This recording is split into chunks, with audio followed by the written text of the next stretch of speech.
so far. We talked about the four basic forms of human expression. Thinking. Sometimes we do that. Speaking. Oftentimes too much we do that. Seeing. It surprises me how little we do that. And then doing, which will be next. I have a quotation from Charles Fillmore. The first faculty brought forth in man's spiritual development is vision. The ability to discern the reality of spirit that lies back in every form or symbol in the material world. Now look at that. First faculty, not sense.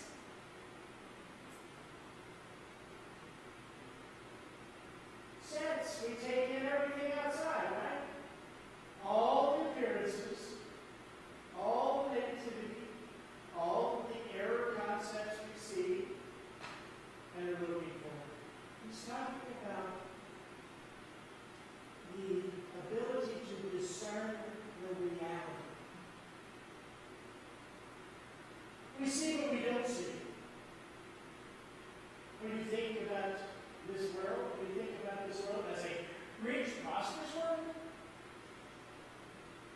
you see your life as a rich, prosperous life. And remember, when I say prosperous, I mean healthy, happy, feeling fulfilled, feeling loved, feeling filled with joy. All things necessary for life, right here, right now. To discern the reality of the Spirit. We look with our eyes instead of with our eye. You know the difference? The shifty eyes. Two eyes. Oh, that's good. Oh, that's awful. Oh, look. Somebody got raised. Oh, look, there isn't enough to go around. We look at good and something else.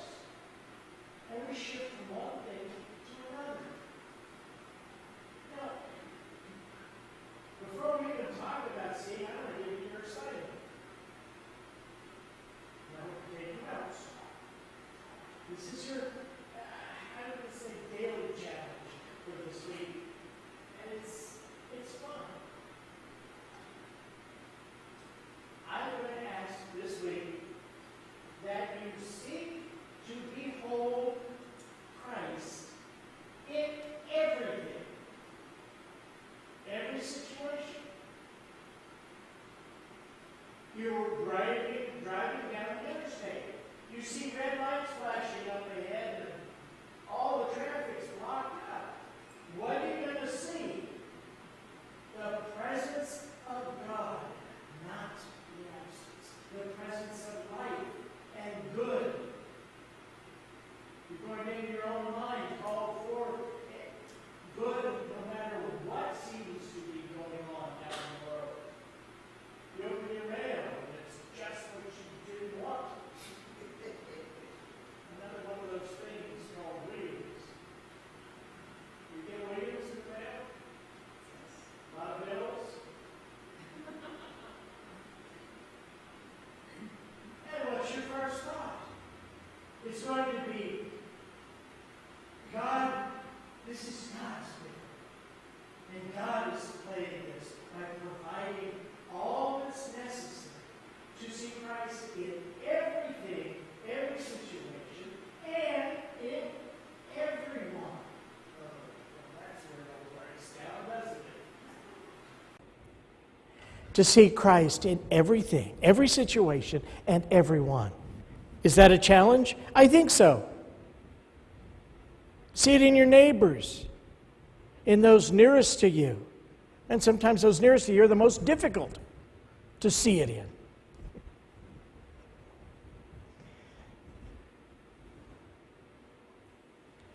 And you know what happens? When you start seeing Christ in them, you know what they start seeing? Christ in you. What you see is reflected back to you.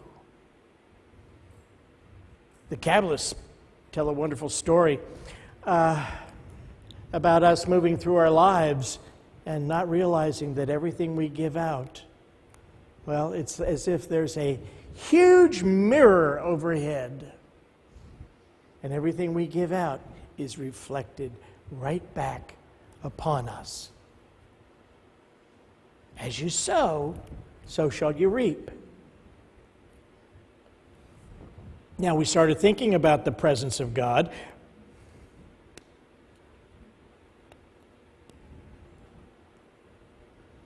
We started speaking about the presence of God or good all around us, and now we start seeing it too. You move it from the invisible to the visible, and that is to that faculty of sight within you, which is really what? If it's within you, it's in sight, is it not?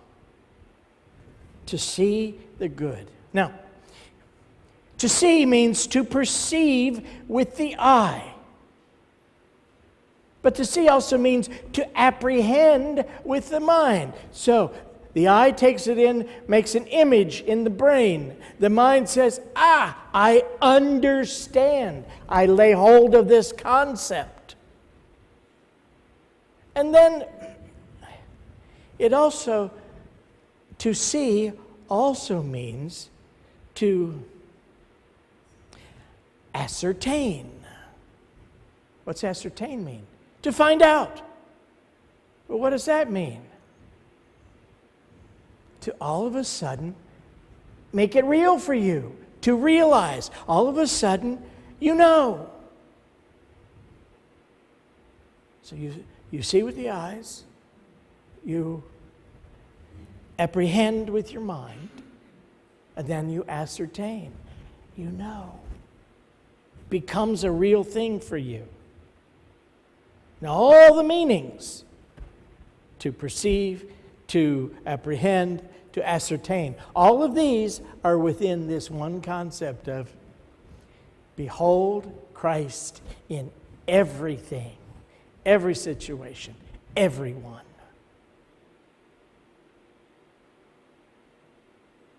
Sounds easy. Yeah.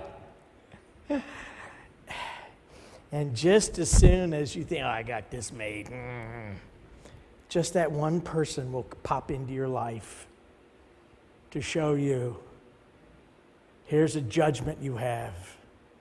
Here's where you start seeing, you start believing in negativity, and you start believing into that other thing, God and something else.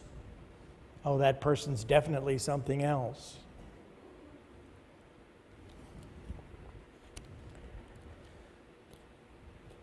To behold Christ in everything, every situation, everyone, is to see God or good in everything and everyone.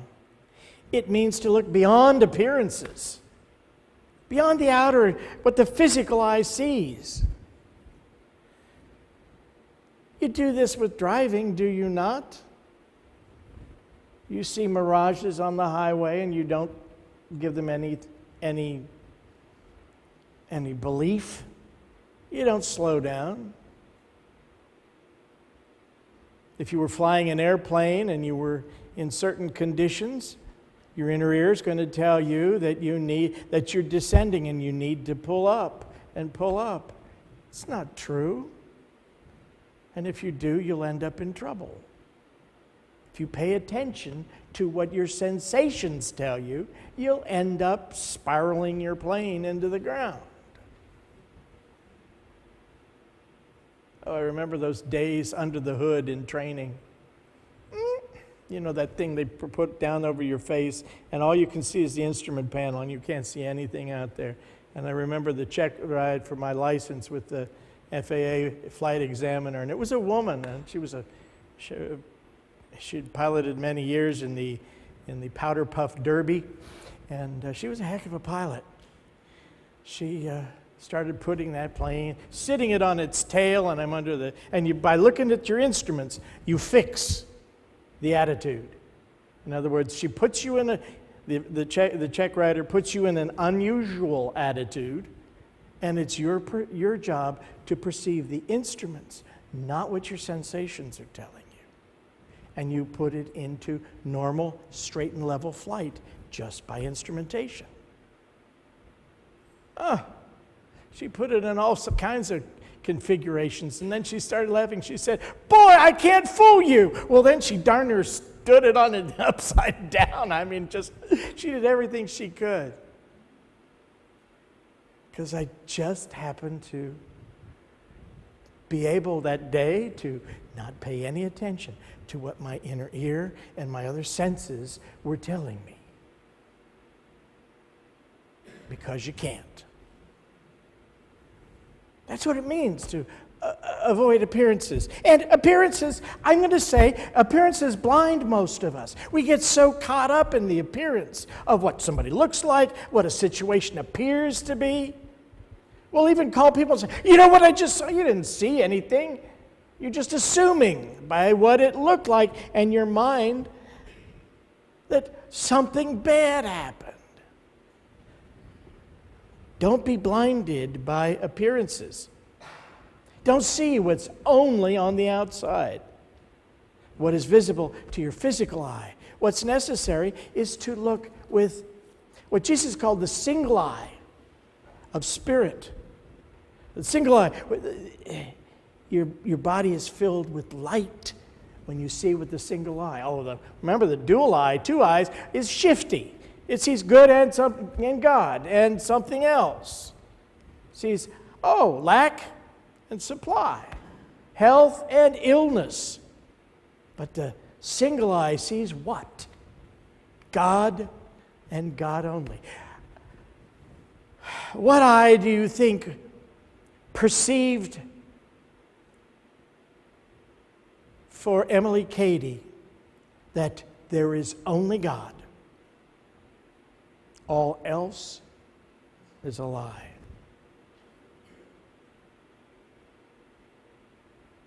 Myrtle Fillmore, when she wrote, "I know lack and illness and disease only as what might have been if God were not the all and all." And she added, "I lie not, I speak truth." Perceive truth, think truth, speak truth. That eye of spirit. And yet we spend most of our lives on the surface. Sometimes it seems like we're afraid to go beyond seeing what's on the surface, what's out here, what appears to be.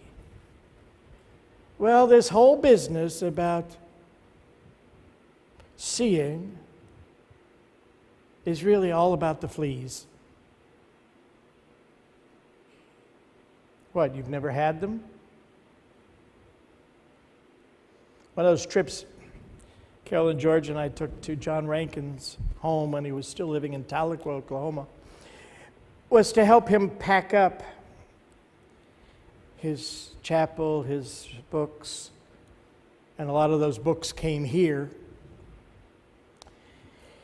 And so I remember being on the floor, both in his chapel and his chapel office, and in his living room, sorting through books off of shelves, and in his office as well. Now, John had a dog, a Great Pyrenees. You know how big those are? About like one of the mountains, yeah. Oh, she was amazing. She'd stare at me with eyes that were as deep as time itself.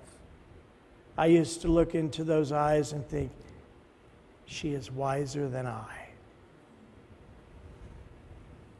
Well, she went in and out, and she spent a lot of time outside, and she'd come in the house, and she'd bring in, what do you think?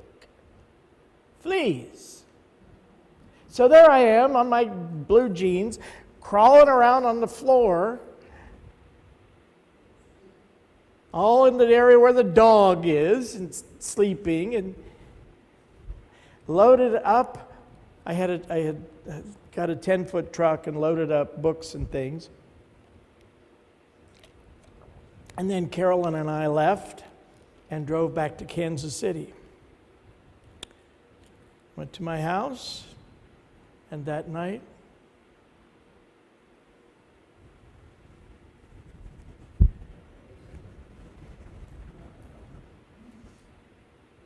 my cat started going.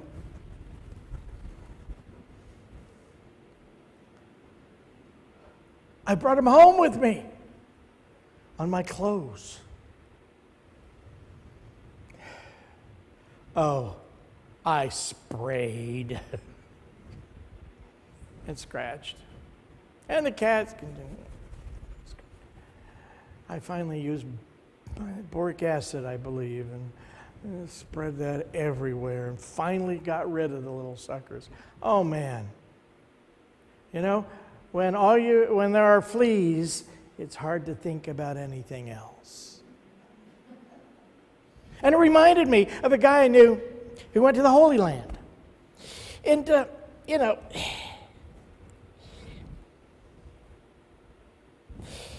he had the opportunity to walk where we believe Jesus walked, where he got an opportunity to walk the Via Dolorosa. That's where the way of the cross, where supposedly Jesus carried his cross, to Calvary. Contrary to popular speech, it's not cavalry. I hear cavalry so often. Jesus went to Calvary. No, he didn't ride horses. He went to Calvary. And anyway, he stood at Lazarus' tomb. But all he could think about and talk about were the fleas he had picked up. He missed the beauty of Jerusalem. He missed the experience of being in that historic place because of fleas.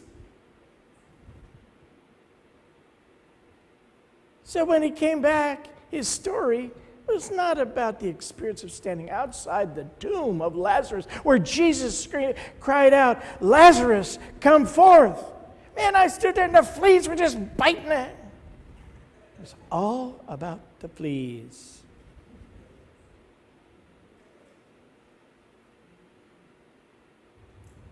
Well, don't you be all about the fleas.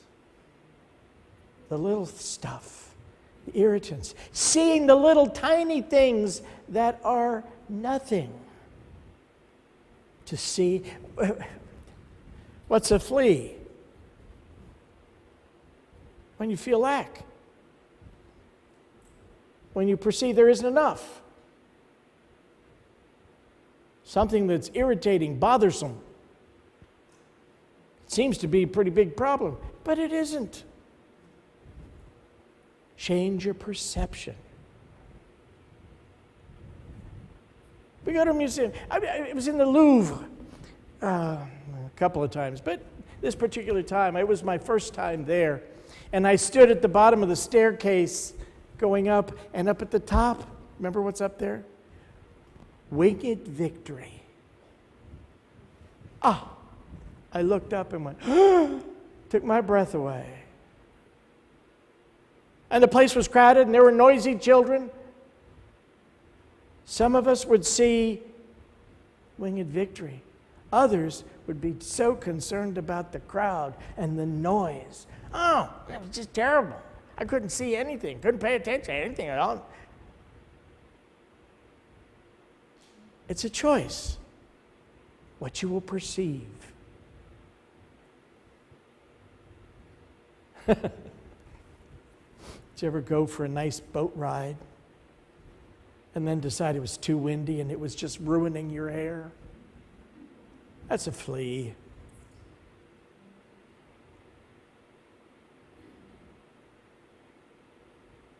You have a pain, and all of a sudden in your mind you make it into some kind of incurable, rare disease that you're only the second person in the whole history of the world who's ever gotten it. That's a flea. think life, think health, think supply. See life, see health, see supply everywhere you are. Every day we have the opportunity to see the presence of God and the presence of good. And I'm going to guarantee you there isn't one 24-hour period that goes by where you don't have an opportunity to say, wow, that's good. That's God. That's awesome. Every day the opportunity is there. But we have to notice, not the fleas, but the reality. To see Christ everywhere, in every situation and everyone, means to see beyond the appearances and to see what? Sight is about seeing God, seeing good, seeing the presence of God in everyone. So stop looking for human faults. Stop looking for the things that are wrong in your life. Stop looking at how little you have and start giving thanks for how much you do have. Pursue the divine. Give thanks to the divine, the source, the eternal. You do this by looking for good in everything, in everyone. Every opportunity where you're ready to say, oh, ain't that wonderful? Oh, there's a whole lot to go around. Oh, God is there. The life, the love, the substance of God is right in the midst of this situation. I remember I had a couple of piano teachers in college. After I finished my degree program, I took a few more lessons with the second teacher just because I wanted to experience what she was like as a teacher. Turns out she was Christian Science. I didn't know that. I just walked into her studio one day, and while I was playing, she kept sneezing. And I said, oh, bless you. She said, that's all right. I'm enjoying it thoroughly. Talk about non-resistance. Well, find the joy quickly. Look for the good. Behold the Christ. Not the human pattern we've been given by family, friends, schools, churches. But look for the divine pattern. When we look through our physical eyes and we look at appearances, it's as Paul said, beholding in a glass darkly. That's not a good glass it's a mirror, seeing dimly. Behold the good. The power of seeing, the sight that we have, it needs to be put to better use than a lot of us are doing, you know? There's a lot more stuff we can see, and it surprises me how little some folks are aware of what's really around them. I've said to people, did you see something? No, I didn't see that. Did you know we just... No. How little we open up. It's just as if we have blinders on, and we are only aware of a little bit. We're looking through the knothole at our lives. Look beyond. Think beyond. Have you ever seen two people out together and realize, well, they're either married or they're on a date? Well, they're not fighting, so maybe they're just on a date. And then through your mind runs the thought, what in the world do they see in each other? Ever thought that? I sure have. But what's the reality? We'd be looking from the outside at the appearance. And just perhaps they're looking with different eyes or one eye and beholding the good in each other. Seeing what we're too blinded by the outside to see.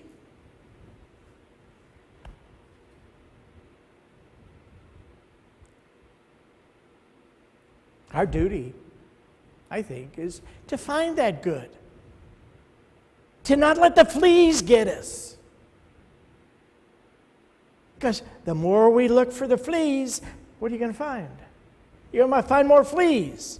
You're going to get bit. You find what you look for. You get what you see. What you see, you experience. So, you know your assignment, right? It's so easy. You're going to leave here today and you're going to spend the next week beholding Christ. That means the presence of the Spirit of God in everything. Everyone.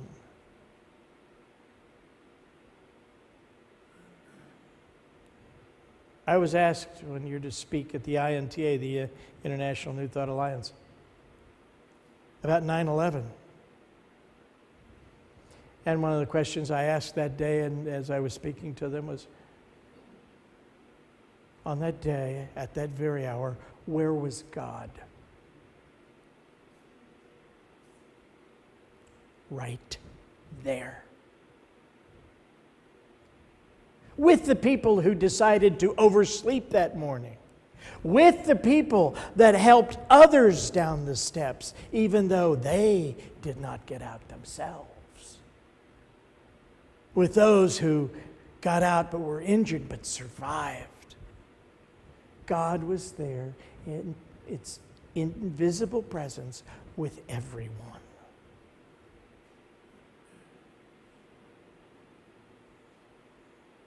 No fleas. So that's your job. See only the good. Maybe you have to ask yourself a time or two this week, where is God? In the eye of the beholder.